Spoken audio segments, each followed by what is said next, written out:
Ողջույն ձեզ։ Մի հատ ոտանավոր կա, որ ասում է բախտի բերմամ, թե եսի մնչով, հա, մի կտոր պանիր հասավ բերանին։ Դրանք այդ մարդիկ են այդ քպանականները։ Դեմը զինվոր է ելնում, հարց է տալի։ Ասում է, որ ես դիրքից եմ։ Ասում է, մի հատ զգաստ կանգնի դեմդ վարչապետը։ Դու ինչ գիտես դիրք պահող զինվորի ղադրը։ Դու գիտես, որ սկսած գլխավոր շտաբի պետից վերջացած լեյտենանտից, որը գիտի դիրք պահողի ղադրը, կյանքում չի ասել այդ զինվորին հələ մի զգաստ կանգնի։ Դու դա գիտես, ռեֆորմ ես անում։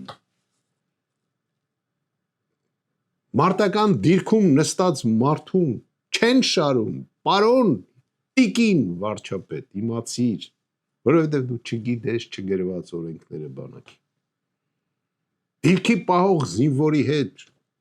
այո, ես, գեներալ-մայոր Կարապետյանս, լինելով պաշտպանության նախարար, դիրք պահող զինվորի հետ նստած սուրճ էի խմում, բացի հպարտությունից եւ հանդիպում ես այդպիսի զինվորի, նորմալ զինվորականը եւ նորմալ ղեկավարը, բացի մեծ զգացմունքներից ոչինչ չի ունենա։ Իսկ դու ասում ես հələ մի զգաստ կանգնի։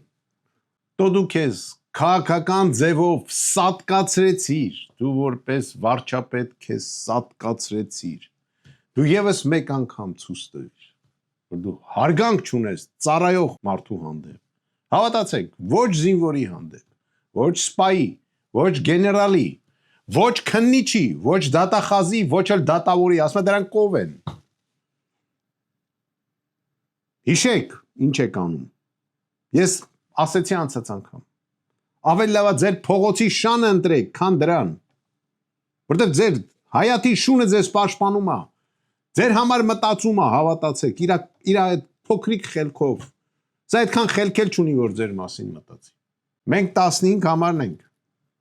Մենք գիտենք ինչ է զինվորը։ Մենք գիտենք ինչ է սպան։ Մենք գիտենք ինչ է գեներալը։ Ու հավատացեք, մենք բոլորս զինվոր ենք։ Ուղղակի մեկս ունի շարքայինի կոչում, մեկս ունի սերժանտի կոչում, մեկս փոխգնդապետի, գնդապետի, կապիտանի, չգիտեմ,